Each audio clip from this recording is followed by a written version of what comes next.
नमस्कार, मैं हूं आपके साथ अंजलि और आप देख रहे हैं आजाद पत्र न्यूज। तो चलिए शुरुआत करते हैं आज की प्रमुख खबर से।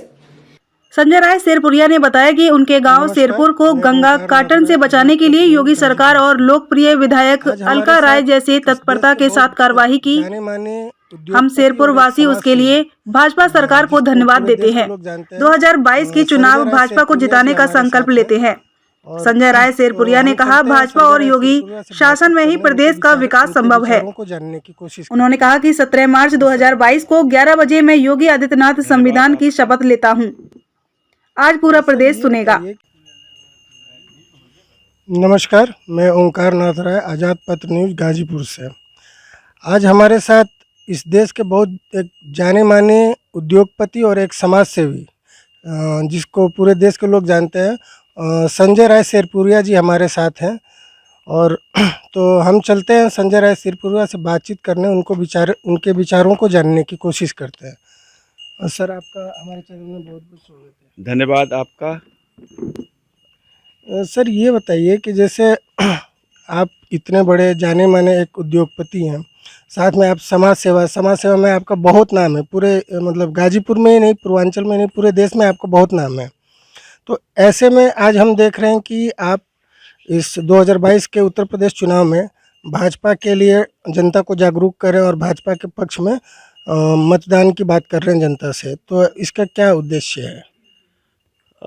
हमारा गांव आज़ादी के समय 18 अगस्त 1942 को करो या मरो गांधी जी के आह्वान पर तहसील पर अपना इंडिपेंडेंस मांगने के लिए गए।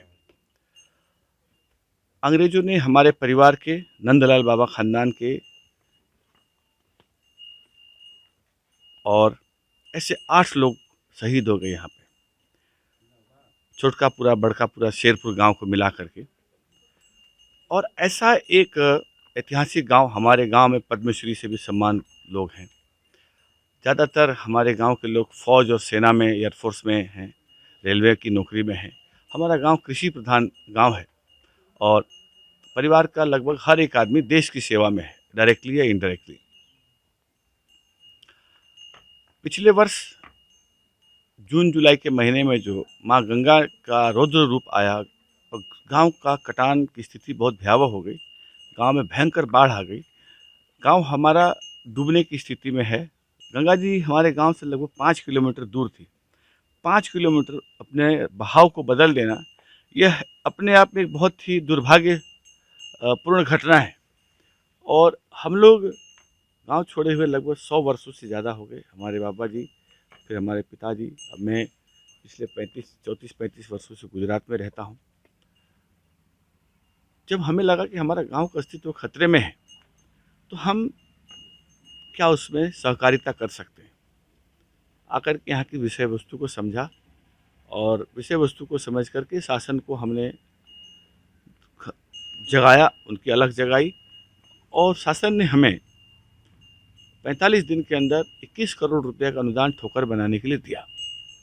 पिछले वर्ष माननीय हमारे सांसद वीरेंद्र सिंह मस्त जी, हमारी यहाँ की लोकप्रिय विधायिका अलका राय जी, इन्होंने जो हमें गांव को बचाने में, कटान में जो मदद की, उनका मैं विशेष रूप से आभार व्यक्त करता हूं, क्योंकि जनप्रतिनिधि के बिना ये कार्य संभव नहीं है।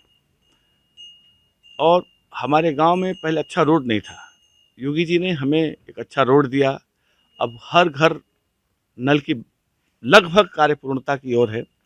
जो गरीब लोग हैं हमारे गांव में, 36 कौम रहती है, उनको कोरोना के 2 वर्षों से लगातार राशन दिया। आज उज्ज्वला योजना है, आवास योजना है, ऐसी अनेक बातें हैं जो मुझे कहीं ना कहीं प्रेरित करती है कि ये सरकार दोबारा शासन में आनी चाहिए, जिससे कि जो हमारी गांव की समस्या है उसको एक परमानेंट रिजोल्यूशन निकले। और देश में एक सशक्त नेतृत्व करने वाला प्रधानमंत्री है, उनका हाथ मजबूत करना आम जनता का कार्य है। और हम सब लोग मिल करके, गांव एकजुट होकर के, इतिहास में पहली बार ऐसा हुआ है कि 36 कौम एक साथ मिल करके और भारतीय जनता पार्टी को वोट करने के लिए जा रही है।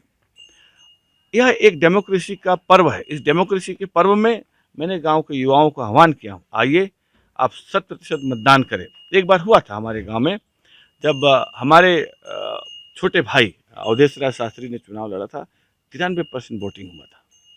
फिर एक बार ऐसी बुलडोजर की जो सरकार है, उस बुलडोजर को सरकार को पुनः एक बार आने के लिए, कानून व्यवस्था को स्थापित करने के लिए हम सब गांववासी चाहते हैं कि मोहम्मदाबाद में योगी जी के नेतृत्व में बनने वाली सरकार का विधायिका हमारी गांव के ज़्यादा से ज़्यादा वोट से जीत के जाए। तो आज आपने एक बड़ी संख्या में मोटरसाइकिल रैली निकाली, तो ये कहाँ से कहाँ तक, इसके बारे में कुछ जानकारी दीजिए। चूँकि हमारा गांव शहीदों का गांव है और हम कोई भी काम जब करते हैं भावनाओं के साथ जुड़ करके कहते हैं। हमारे गांव के इष्ट देव माँ भवानी है, हमारे गांव के इष्ट देव हनुमान जी हैं और हमारे इष्ट देव भगवान शंकर हैं। इनकी कृपा से गांव के सारे चौधर लोगों ने एक साथ आकर के आह्वान किया।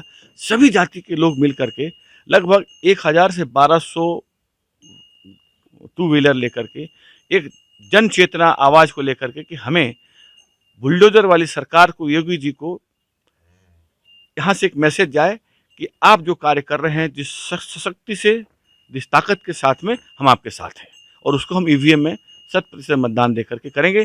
उसी संकल्प के साथ पिछले 4-5 दिनों से लगातार कई ऐसे कार्यक्रम चल रहे हैं। उसमें आज चूँकि प्रचार आज समाप्त हो रहा है, तो हमने युवाओं को भी जोड़ा, कनेक्ट किया और बाइक रैली निकाली। आपने देखा होगा लगभग 7 से 8 किलोमीटर तक लगातार बाइक रैली चल के अष्ट शहीद से चल करके पूरे गांव को परिक्रमा की और आकर के हमारे इष्ट हनुमान जी के मंदिर पर समापन हुआ।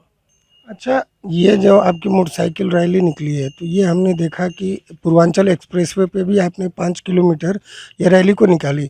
तो क्या ये अखिलेश यादव ने जिस तरह से रोड शो किया था पूर्वांचल एक्सप्रेस में, उसी के बदले ये आपकी मोटरसाइकिल रैली थी या कुछ और था? नहीं, मैं किसी पार्टी का विरोध नहीं करता हूँ।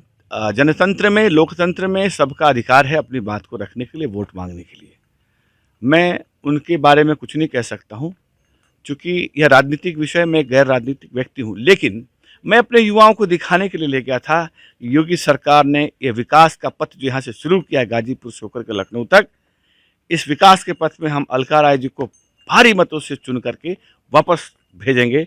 इसलिए मैं युवाओं को दिखाने ले गया था यही विकास का पथ है, जहाँ से यहाँ की बनी हुई सब्जियाँ दुबई जाएगी, यहाँ की उगी हुई सब्जियाँ लंदन जाएगी, यहाँ के युवाओं को रोजगार के लिए नए अवसर मिलेंगे। इसलिए मैं दिखाने ले गया कि देखो, यह शासन ने विकास के लिए एक ऐसा पथ दिया है जिस पर अब हमारी जिम्मेदारी है उस पथ पर चल करके विकास की ओर जाए। सर, पिछले 1 साल 2 सालों से आप गाजीपुर के युवाओं के लिए और बलिया के युवाओं के लिए आप बहुत प्रयास कर रहे हैं और आपका एक परियोजना जो है कि हर जेब में काम और हर हाथ में दाम, इससे बहुत युवा प्रभावित है और बहुत युवा आपके संस्था से जुड़े हैं और आप बहुत युवाओं को रोजगार के अवसर प्रदान कर चुके हैं।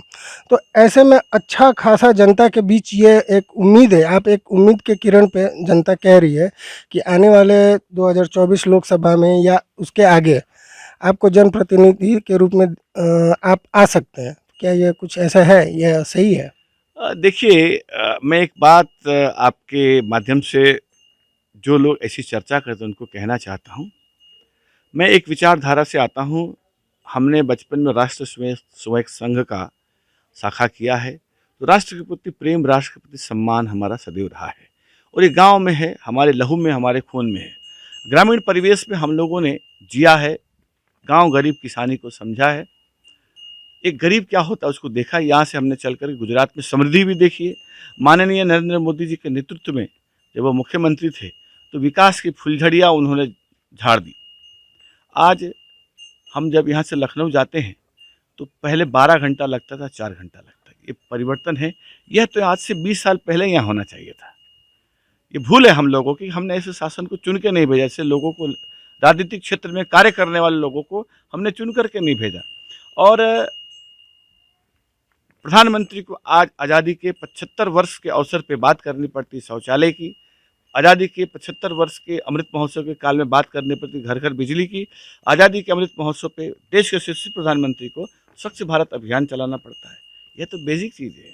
मैं पूछता हूँ उन लोगों से जिन लोगों ने इस देश में अगले 65 वर्ष तक राज किया है, उन लोगों ने क्या किया है? घुन की तरह खाया है। कोरोना काल के अंदर आपने देखा होगा कैसी व्यवस्था चरमरा गई। हम जैसे सामाजिक संस्थाओं को आकर के लोगों को ऑक्सीजन की बात करनी पड़े। अगर एक प्राइमरी हेल्थ सेंटर मजबूत होता, किसी भी चीज़ों को बनने के लिए निर्माण में एक समय लगता है। योगी जी 5 वर्ष काम किए, मोदी जी 7 वर्ष काम किए, लेकिन हमें जिन लोगों ने 50 साल काम किया उसकी स्पीड और 10 साल 7 साल की स्पीड देखेंगे। क्योंकि मैं एक अर्थनीति को समझता हूँ, व्यापार करता हूँ, बिजनेसमैन हूँ, ग्रामीण परिवेश को समझता हूँ, देश की इकोनॉमी को समझता हूँ। तो कहीं ना कहीं सब वो लोग प्रश्न चिन्ह के अंदर घेरे में है। राजनीतिक बात तो कुछ भी हो जाती है, लेकिन हम लोगों को जात पात में बांट के रख दिया, एक राष्ट्रभक्त बनने नहीं दिया, क्योंकि राष्ट्र सर्वोपरि है, राष्ट्र से बड़ा कोई नहीं है। तो हमने यह तय किया, जब भी गांव आते थे तो लोग कहते थे कि यार हमारे बेटे को नौकरी दिला दो, कहीं वॉचमैन की, गार्ड की। 15,000 से 25,000 रुपये की नौकरी करने के लिए युवा लोग यहाँ से दिल्ली, मुंबई, चेन्नई, कलकत्ता, मद्रास जाते हैं। क्यों नहीं ऐसा कुछ किया जाए कि उनको यहीं रोजगार के अवसर प्राप्त हो। जो मैंने अपने 62 साल के काम करने के अनुभव को सीखा हूँ, वो गाजीपुर के युवाओं को समर्पित करना चाहता हूँ। अगर यह राजनीति है तो ऐसे राजनीति को मैं बारंबार करना पसंद करूँगा। इसीलिए हमने स्लोगन दिया, आओ गांव की ओर चले, गांव में बढ़े और गांव का बढ़ाएं। अगर मैं मेरे गृह जनपद में आकर के, मेरी मातृभूमि, मेरे गांव में कोई कार्य करता हूं, तो मैं उन लोगों से आग्रह करता हूं कि कृपया इस राजनीति के साथ न जुड़े और सेवा के कार्य करने के लिए चुने हुए प्रतिनिधि बनना जरूरत नहीं है। आप, देश हमारा है, हम देश के लिए कोई भी काम कर सकते हैं। इसके लिए MP, MLA, सांसद बनने की जरूरत नहीं है। मैं पिछले 1 वर्षों से आपके जैसे मीडिया के माध्यम से बार बार कहता हूँ, यह प्रश्न को अब बंद हो जाना चाहिए। लेकिन बात यह है 2024 अब 2 वर्ष बचे हैं, वो भी बंद हो जाएगा। तो ऐसे लोगों का जवाब तो समय दे सकता, मैं क्या दूंगा। सर, आज हम आपसे एक आखिरी सवाल पूछते हैं कि इस 2022 के चुनाव में आपको क्या लगता है भाजपा कितनी सीटें निकाल सकती हैं? चूँकि हम लोग IT सेक्टर से आते हैं, इंफ्रास्ट्रक्चर में काम करते हैं, सोशल इकोनॉमी में काम करते हैं, तो मैं ऐसा मानता हूँ कि लगभग 228 से लेकर के 240 सीट आएगी, मिनिमम 228 सीट आएगी, ये मैं घोषणा कर देता हूँ। 17 तारीख को सूबे के मुख्यमंत्री मैं योगी आदित्यनाथ संविधान की शपथ लेता हूँ। 11:45 पर आपको आपके माध्यम से मुझे सुनने के लिए मिलेगा। तो ये थे हमारे साथ संजय राय सिरपुरिया जी, जो ये बता रहे हैं कि आपको कुछ करने के लिए, आप जनता के लिए कुछ करने के लिए या अपने समाज के लिए कुछ करने के लिए, अपने क्षेत्र के लिए कुछ करने के लिए, ये ज़रूरी नहीं है कि आप राजनीति में ही आए, आप बिना राजनीति में आए भी समाज सेवा कर सकते हैं। और साथ ही साथ इन्होंने भविष्यवाणी कर दी है कि इस सूबे के मुख्यमंत्री दोबारा 10 तारीख को 11 बजे योगी आदित्यनाथ बनने जा रहे हैं, 17 तारीख को। बस इतना ही, मिलते हैं फिर ऐसी ही किसी बड़ी खबर के साथ। तब तक के लिए नमस्कार और देखते रहिए आजाद पत्र न्यूज चैनल।